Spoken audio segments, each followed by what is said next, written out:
Today, we're going to talk about self-discovery activities.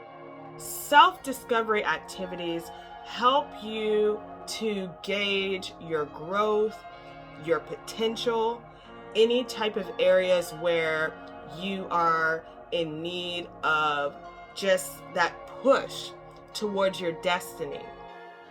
To learn this key, I want you to keep watching. There's good stuff ahead. Hello, it's me, Myrna. You can thrive after incest, trauma, and loss. I'm here to help you thrive using inner healing, personal development, and high-impact life skills. Self-discovery activities can be elaborate and they can be simple.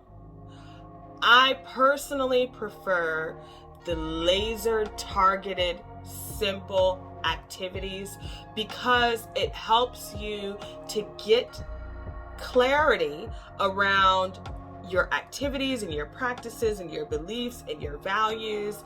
Get it on paper, and then you can match those things up with what you know you're called to do, with your places of passion, and you are able to be off and running with action, getting stuff done. That is important, critical. So there's 4 points that I want to share with you today. Assess, rediscover, redefine, and reinvent. Just 4. Let's talk a little bit more about it. So the first thing that is in this list is assessing. You want to assess your circumstance and be honest with yourself around what is and what is not. I think that it can be exceptionally helpful to bring in a trusted ally, somebody that you know loves you and has a really good heart towards you and wants the best for you. This is the type of person you want to bring into this conversation. You got to have somebody in your corner who can give you feedback.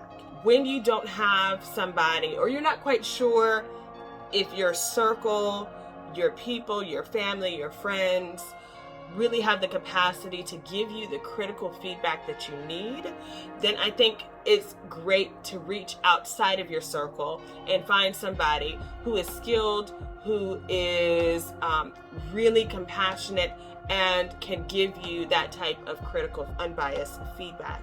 They can give it to you straight, no chaser. I provide coaching services, and I would be happy and so blessed to help you in your assessment process. Let's talk about rediscovery. You are not the same person that you were 5, 10, 15, 20 years ago. You have grown, you have matured, you have done brave things, you have seen life. Life has happened to you. There's been good, there's been bad, there's been indifferent experiences.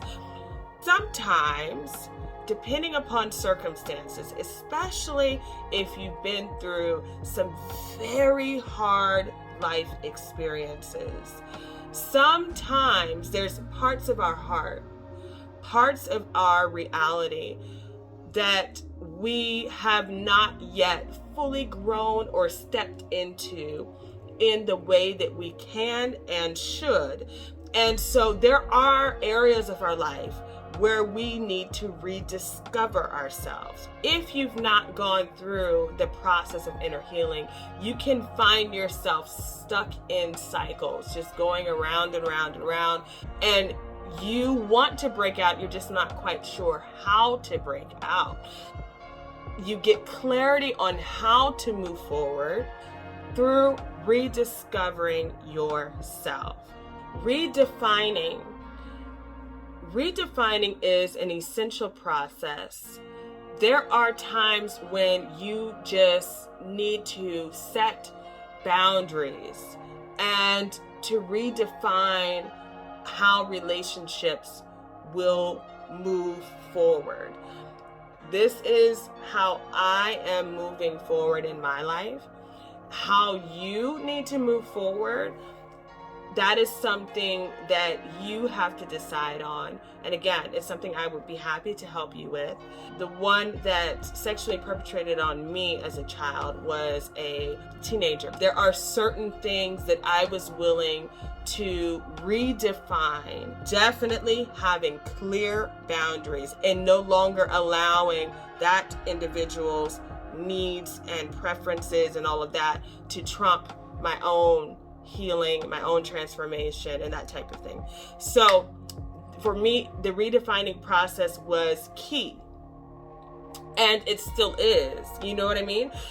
For you, depending on your circumstance, if whoever it is that perpetrated against you, if they are not a safe person, then redefining the circumstance, it makes perfect sense to redefine it and say, I have nothing to do with you. I have nothing to do with your environment. I have nothing to do with people that co-sign with your behavior and co-sign with what you have done.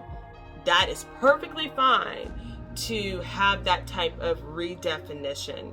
And I want to throw this caveat out as well. When you have somebody that you're responsible for, a spouse, children, a household, it's perfectly fine for you to redefine things even at that stage. You know, you may be a single individual now. If you get married, you have kids, and you are, in relationship with your family, and you have set certain boundaries and you have redefined certain things, but now you have additional responsibility and you love and you want to care for and protect your family. It's perfectly fine for you to set and establish new boundaries and redefine things yet again. Walk in your strength. Stand in your power and do what you need to do so that you can live your life to the fullest. Reinvent. You're able to take those God dreams, those things that God has put in you to accomplish, and then realize them into destiny. This is great fun. And it's responsibility, and it comes with some pressure. But I think when you're able to look forward and see the joy that you're going to experience and to have joy in your process, you can endure and really just thrive in what you are becoming, because it's exactly who you were called to be, and you're doing what you were created to do. There's nothing like that feeling. When I began to step into my responsibility as a holistic wellness coach, that is when so much of me became alive, like thriving, like pulsing, exciting, thriving. And this was the fruit of my self-discovery. Let me help you in your self-discovery activities. You can thrive after incest, trauma, and loss. I will help you thrive using inner healing, personal development, and high-impact life skills. I love you, but Jesus loves you best. I will talk with you soon.